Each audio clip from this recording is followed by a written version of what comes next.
Պարոն Մամջյան, մենք բավական երկար ենք իրար ճանաչում եւ ես դες դիտարկում եմ որպես իմ իմացած ամենակաղաքականացված, լավ առումով քաղաքականացված անձանցից մեկը։ Բայց մի շարք հարցեր ունեմ, որովհետեւ մենք հասկանանք ինչքանով ենք մենք անկեղծ միմյանց հետ։ Տեսեք, այն համանրական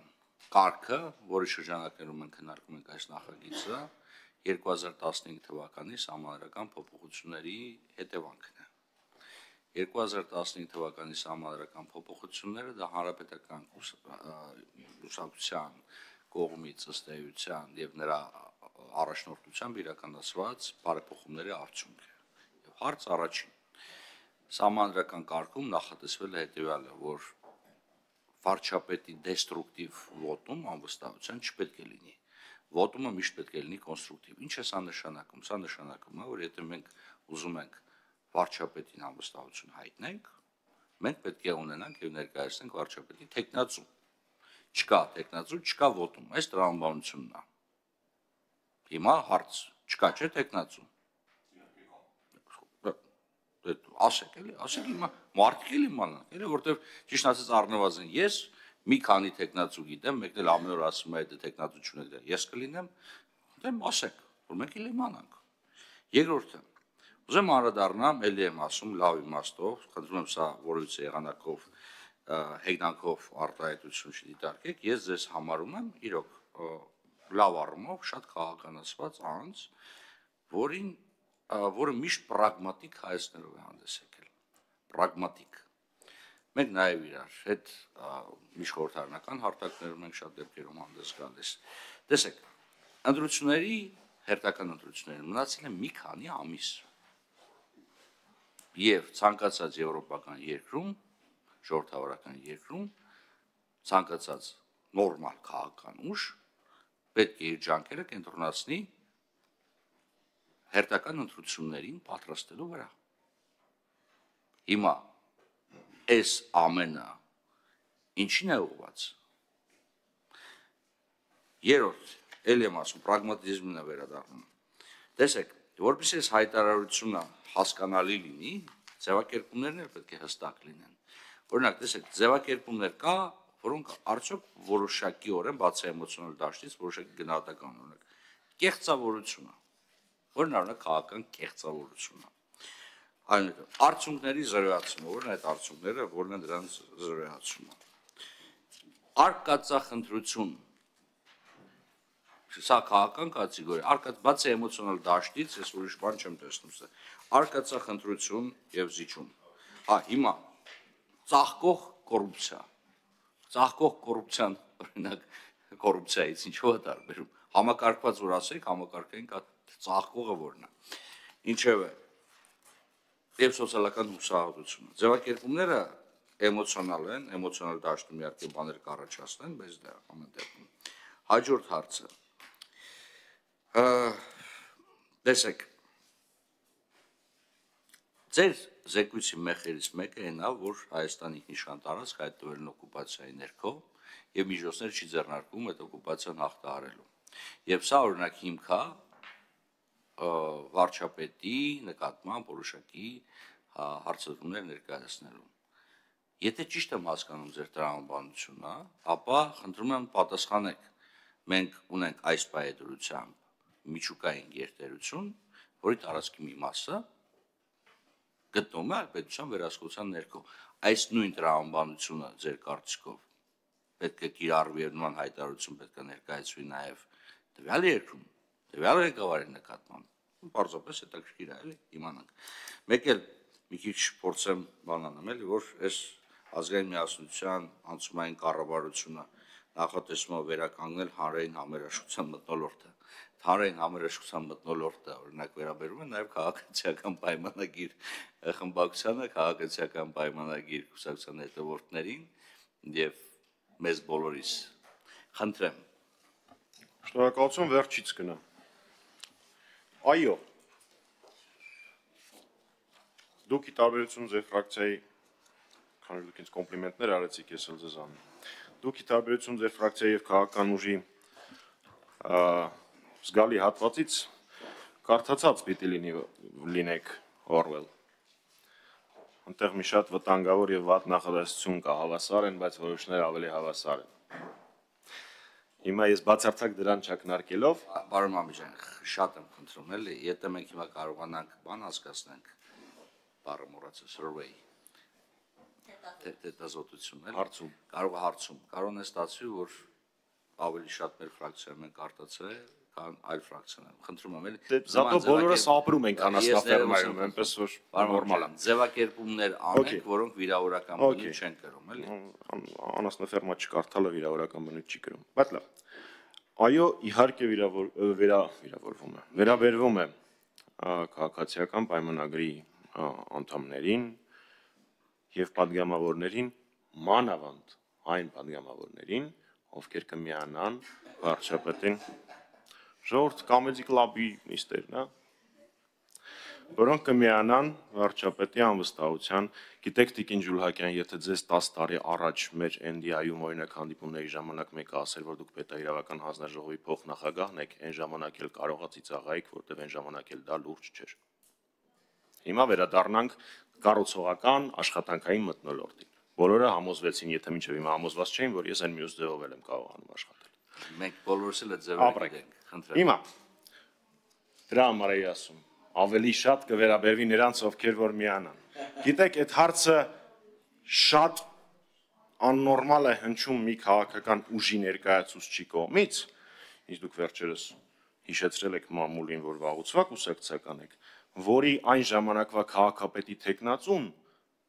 մցրեց բաժանում սևերի եւ սպիտակների։ Այնպես որ ճիշտ հասցեով չեք հարցնում, թե ում ընտրողին մենք ոնց ենք վերաբերվում։ Մեր համար բոլորը Հայաստանի Հանրապետության քաղաքացիներ են, ու մենք բոլորին վերաբերվում ենք նույն հարգանքով։ Սա ձեր վերջին հարցից։ Հիմա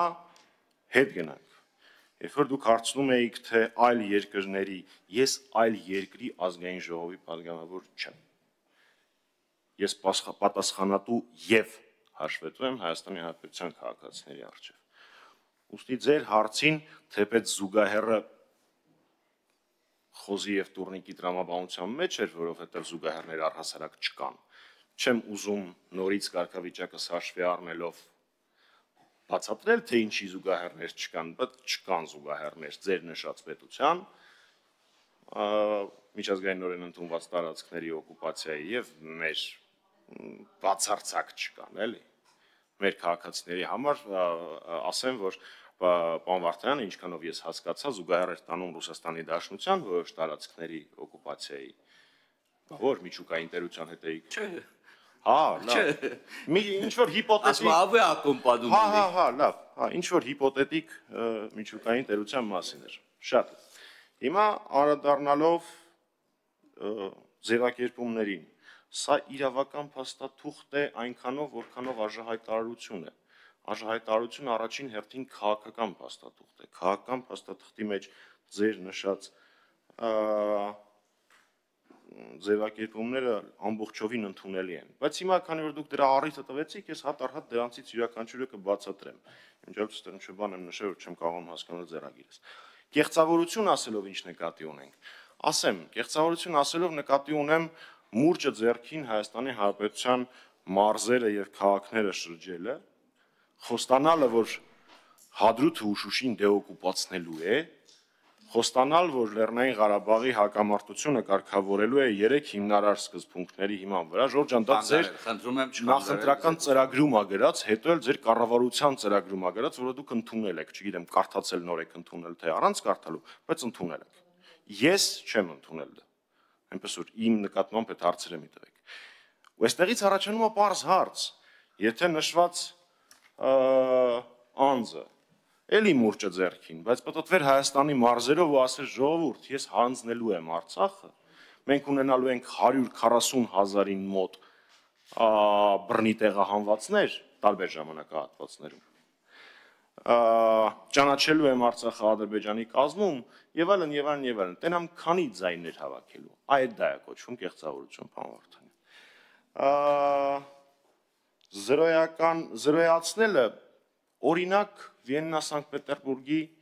պայմանավորվածությունները, որոնք ձեր ԱԳՆ-ն հասկանում եք ինչքան հին բան եմ ասում, ոնց որ նախորդ իրականությունից լինի, որոնք պիտի ծառայեին շփման գծում մեր տղերքի, մեր զինվոր տղերքի կյանքերը ավելի մեծ երաշխիքներ ունենալու իրենց անվտանգության տեսանկյունից, դուք մի տարի դրա մասին չէիք հիշում ԱԳՆ-ի մակարդակով։ Այ դա նկատի ունեմ ձեռքբերումները զրոյացնել։ Արկածախնդրությունը թե ինչ վիճակում ենք մենք արկածախնդրության արդյունքում բոլորս ենք հասկանում։ Օրինակ արկածախնդրությունը գիտեք ինչը պարոն Վարդանյան, երբ որ թուղթ է ստորագրում, այդ թղթի վերաբերյալ ինչ հարցնում են, ասում ես դե չենք քննարկել։ Երբ որ հարցնում են Ադրբեջանը հնարավորություն ունենալու է իր հիմնական տարածքից Նախիջևան զենք տանելու, Նիկոլ Փաշինյանը պատասխանում է. եթե Հայաստանը Երևանից մեղրի հնարավորություն ունենա զենք տանելու, իրանք էլ են ունենալու։ Հասկանալի է, չէ՞ որ դրանք բացարձակ հավասար կամ բացարձակ իրար հետ համեմատելի իրականություններ չեն։ Նիկոլ Փաշինյանը ասել է ազգային ժողովում։ Այդ դա է կոչվում արկածախնդրություն, թուղթ ստորագրել առանց մանրամասների հստակություն ունենալու, որը բոլորի կողմից տարընթերցումների առարկա է դարձել։ Ընդ որում, սա երկրորդ այդպիսի դեպքն է։ Նոյեմբերի 9-ից հետո էլ էին տարընթերցումներ առաջացել, բայց այնտեղ ոնց որ թե գոնե մի տարի հետո առաջացան։ Այստեղ ստորագրումից մի ամիս հետո արդեն շոսի ժամանակ տարընթերցումներ կային։ Գուցե արժի փաստաթղթերը ստորագրելուց առաջ դրանք կարդալ։ Իսկ ինչ վերաբերում է ծաղկող կոռուպցիա ձևակերպմանը, ծաղկողը, պարոն Վարդանյան, դե ոնց բացատրեմ, ծաղիկ եթե տեսել եք կյանքում, ինքը բողբոջում է, հետո ծաղկում։ Որտեղից ինձ այդքան հնարավորություն։ Որտեղից ինձ այդքան հնարավորություն։ Չէ, ես ձեր հնարավորությունները երբեք չեմ կասկածում։ Մեկ-մեկ նկարում են ծաղիկ ազգային ժողովի նիստին, էտա, եւ ընդդիմադիր մամուլը լավ լուսաբանում է դա։ Դա հնարավոր է։ Վերջ։ Արձագանք արամ, արձագանքեմ։ Տեսեք։ Պարոն ջան, գիտեք, չեն հայտնի պատմություն են ասում, усатый совсем с ума сошел, ասում товарищ Сталин, он о вас такое говорил. А кого вы имели в виду, ասում Հիտլերը։ Ասում а ты о ком? Հիմա ես բացարձակապես Ռուսաստանի մասին չէի խոսում, ինչի դուք Ռուսաստանի վրա գնացիք, այդ արդեն ես դուք ձեր մամուլը։ Ես խոսում եմ Հնդկաստան-Պակիստան հարաբերությունների մասին, որտեղ կա ռեալ իրավիճակ, երբ կա եւ վիճելի տարածք եւ մեկ այլ պետության վերահսկողության ներքո գտնող տարածք, ընդ որում մի տարի չի, 2 տարի չի, 10 տարի չի, 20 տարի չի։ Ես եւ դուք դպրոցական քարտեզներում եւս տեսել ենք Ջամու եւ Կաշմիրի այդ հատմանգիծը եւ մնացած բաները։ Մեկ։ Հիմա որ ասում եք այլ երկրի падգամավոր չէ, համաձայն եմ։ Բայց ես ուզում եմ հասկանամ հետեւյալը, այլ երկրի падգամավոր չեք, եկեք խոսանք մեր երկրի շահերի տեսանկյունից։ Այդպես էլ ես չլսեցի վարչապետի ձեր տեխնացուի անունը, խնդրում եմ արձագանքի ժամանակ նշեք, մարդիկ իմանան, էլի։ Կարող է սուպեր վարչապետ եք բերում, մարդ ես, օրինակ Տիկին Քլոյանը կամ Տիկին Մինասյանը համոզվում են։ Ինձ դժվար, ես մի քիչ, ես հիզ ակալկայի մարդ եմ։ Բայց դե մարդը հաջորդ հարցը, որ ես ուզում եմ բարձրացնել, տեսեք։ Իմ կարծիքով արդար չեք եւ կապիտալիզացնում եք Ղարաբաղից տեղափոխված մեր քույրերի եւ եղբայրների նկատմամբ պետական վերաբերմունքի հետ կապված հարցը։ Որևիցե մեկը տեսել է երբևիցե, չգիտեմ, ճամբարներ վրաներից բաղկացած։ Որևիցե մեկը տեսել է իրավիճակ, երբ Լեռնային Ղարաբաղից տեղափոխված անձի որևիցե քաղաքացիական իրավունք սահմանափակված է։ Որևիցե մեկը տեսել է իրավիճակ, երբ պետությունը հրաժարվում է այն սոցիալական ծրագրերից, որոնք նախաձեռնել է Ղարաբաղից բռնի տեղահանվածների նկատմամբ։ Որևիցե մեկը։ Եվ որևիցե մեկը, ես հեսա զուգահեռ եմ հասկացնելու նաև այլ երկրների հետ, որտեղ 4-րդ սերունդ փախստական են ապրում, առանց քաղաքացիության, առանց հնարավորության որևիցե եղանակով ինտեգրվելու, որտեղ մեր քաղաքականությունը շատ հստակ է։ Մեր քույրերը եւ եղբայրները պետք է լիակատար հնարավորություն ունենան Հայաստանի Հանրապետության տարածքում ինտեգրվելու եւ դառնալու Հայաստանի Հանրապետության քաղաքացի։ Մյուս հարցը ստիպված պետք է տամ։ Պարոն ջան, դուք լուրջ եք ասում, որ Հայաստանում կա մարդու իրավունքների պաշտպանության հարցում դες լուրջ հետնահանջ։ Մենք իրար հետ ընդամենը օրեր առաջ ենք վերադարձել Ստրասբուրգից։ Որևիցե քննարկում Հայաստանում մարդու իրավունքների հետնահանջի վերաբերյալ լսել եք։ Որևիցե մեկը, չեմ ասում նիստերի դահլիճում, կուլուարներում, ձեզ տեսել է, ասել է, ինչ խայտարակ վիճակ է Հայաստանում։ Որևիցե զեկույց, որտեղ խոսում է Հայաստանում համատարած մարդու իրավունքների խախտումների մասին, տեսել եք կամ վկայակոչել եք։ Իրար հետ անկեղծ լինենք, էլի մեր պետության հեղինակության հարցն է։ Չկա որևիցե պետություն, որտեղ մարդու իրավունքների պաշտպանության հարցում իդեալական իրավիճակ կա։ Բայց ուզում եք ասեք, որ մեզ մոտ Հայաստանում իրավիճակը նույնն է, ինչպես այլ երկրներում, որոշ եվրոպական, որոնք անդադ գտնվում են խոշորացույցի խստագույն մոնիտորինգի ներքո։ Եվ անդրադառնալով վերջի հարցին տարընթերցումների վերաբերյալ, իսկ ներեկել է տարընթերցումների շատերը օրինակ չեն առաջանում, նաև այն պարագայում, երբ որ մենք սկսում ենք անհասկանալի խառը արտահայտություններ անել, փորձելով ոչ թե հասկանալ բովանդակությունը, այլ փորձելով ինչ-որ սայտակում գտնել, այդ սայտակումից բռնելով տանել առաջ։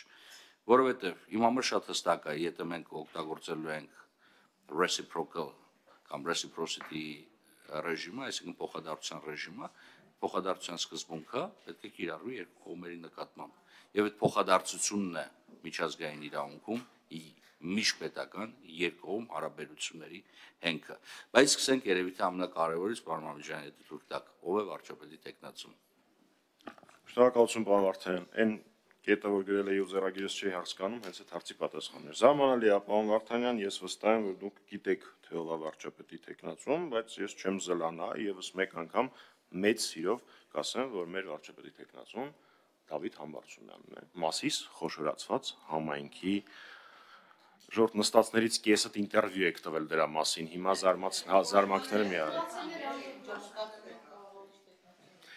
Իմիջայլոց Դավիթ Համբարձումյանը, Տիկին Դավոյան, ղեկավարում է Մասիս խոշորացված համայնքը, որը եթե ես ճիշտ գիտեմ, ամենաշատ Արցախից բռնի տեղահայմված մեր հայրենակիցներին հյուրընկալած եւ կազմակերպած այդ գործընթացը համայնքն է կամ համայնքներից մեկն է։ Ես երկար կարող եմ խոսել պարոն Համբարձումյանի մասին, բայց դրա համար այլ վայր եւ այլ առիթներ դեռ շատ կլինեն։ Ինչը վերաբերվում է ձեր պատասխանին, որ ես շահարկում եմ ինչ-որ բաներ, քավլիցի, տիպիկ ձեր քարոզչամեքենայի մոտեցումն է։ Ձեր պատճառով առաջացել է խնդիր, ձեր քաղաքականության։ Շուրջ 140,000 մարդ բռնի տեղահանվել է, 140 թիվը ոնց է ձևավորվում, նաև 108-ի 44 օրյայի ժամանակն է ներառում մեջ։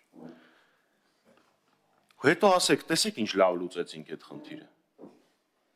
Բայց ձեր քաղաքականության արդյունքում էր այդ մարդիկ բռնի տեղահանվել։ Ձեր արտաքին քաղաքականության արդյունքում։ Բնականաբար մեղավորը Ադրբեջանն է, բռնի տեղահանումը իրականացրել է Ադրբեջանը, այստեղ որևէ վիճարկելու բան չկա եւ հանցագործությունը միջազգայինորեն միանշանակ Ադրբեջանի մեղքն է։ Խոսքը գնում է դրան նախորդած իրադարձություններ։ Բայց իմ մոտ սա առաջացրեց շատ հետաքրքիր նմանություն։ Երբ որ դուք այսպես կոչված սահմանագծման եւ սահմանազատման գործընթացի ժամանակ 4 հայկական գյուղ եք հանձնում, հետո ասում եք, տեսեք ինչ հրաշք պատ ենք սարքել։ Նույնն է, 140,000 մարդ բռնի տեղահանվել է Արցախից, ասում են վրանային ճամբարներ այստեղ չի եղել։ Ես դա չէի ասում, ու ես վստահ եմ, որ դուք գիտեք, թե ես ինչ էի ասում։ Էլ չեմ ասում, թե պետական մակարդակով ինչ արձագանքի է արժանանում վերադարձի իրավունքի վերաբերյալ քննարկումները։ Մեր քույրերի եւ եղբայրների վերադարձի իրավունքի խնդրում եմ չվիրավորեք ինձ եւ ձեզ պատերազմ եք բերում եւ այլն ձևակերպումներով, երկուսս էլ գիտենք, որ խոսքը գնում է իրավունքի բարձրաձայնման մասին։ Հիմա ինչ վերաբերում է միջազգային զեկույցների, առկա է պետ դեպի զեկույց, որտեղ նշվում են բազմաթիվ խնդիրներ ժողովրդավարության։ Առկա են այլ զեկույցներ, Amnesty International-ներ, եթե չեմ սխալվում, խոսել, եւս մեկ միջազգային կառույցի զեկույցում են նմանօրինակ ձևակերպումները առկա։ Իսկ ձեր նշածները, որ օրինակ ԵԽԽՎ զեկույցներում դրանք չեն ներառվում, ես դրա մասին բազմիցս խոսել եմ, որ դա անընդունելի է, որ դրանք չեն ներառվում։ Անընդունելի է, երբ ոստիկանական բռնությունից հետո հրապարակվում է միջազգային զեկույց, որի մեջ գրվում է, այո, ոստիկանական բռնություններ կար, բայց ներողություն եմ խնդրում այս թեման արծարծելու համար, բայց մարտի 1-ին ավելի ցավալի իրադարձություններ են տեղի ունեցել, որը սև օր է բոլորիս համար, այդտեղ որևէ քննարկելու բան չկա։ Այո, նմանօրինակ ձևակերպումները միջազգային կառույցների կողմից իմ համար անընկալելի են եւ ով դուք գիտեք, որ ես դրա մասին բարձրաձայնում եմ ոչ այդքան Հայաստանի Հանրապետությունում, ինչքան միջազգային հանդիպումների ժամանակ։ Ինչ վերաբերում է գնահատականներին, եթե դուք ժառանգելիս 7-րդ գումարման ժամանակ ԵԽԽՎ պատվիրակության գործունեությունը պիտի որ իմանայիք, որ այն ժամանակ արդեն արկա էր քննարկում Հայաստանի մոնիտորինգային կարգավիճակի վերացման տեսանկյունից եւ շատ ու շատ այլ արձանագրումներ։ Այն ձևակերպումը, որ բոլոր միջազգային երկրներ, բոլոր աշխարհի բոլոր երկրներում արկա են մարդու իրավունքների կամ ժողովրդավարացման խնդիրներ, իհարկե, ոստիկանական բռնություն էլ արկա շատ ու շատ Ներողություն ունեմ, պարոն Մանուկյան։ Շատ ու շատ երկրներում։ Հազար ներողություն, որ ասեմ դուրսը սպասեք, ասեն միջամտում է լրագրողների գործունեությանը, չէ՞, ժողովրդավարությունից հետ նահանջա։ Խնդրեմ, պարոն Մանուկյան։ Արկա են շատ ու շատ երկրներում, այդ թվում է ոստիկանական բռնություններ։ Բայց բռնություն իրականացրած ոստիկանը հաջորդ օրը նույն խաղաղ ցուցարարի հետ աշխատանքի դուրս չի գալի։ Նույն։ Նաև տեղի են ունենում ավարտ եւ արդյունք ունեցող ծառայողական քննություններ, որոնց մասին մենք կամ գրեթե ինֆորմացիա չունենք կամ չունենք։ Դրա համար ենք ասում ժողովրդավարական նահանջի մասին։ Բոլոր հարցերին կարծես պատասխանեցի։ Շնորհակալություն, ես այլևս հարց չունեմ, իմ համար ամեն ինչ պարզ է։ Եթե այլ հարցեր գործընկերներս չունեն, խոսքը փոխանցեմ Տիկին Ջուլիակյանին։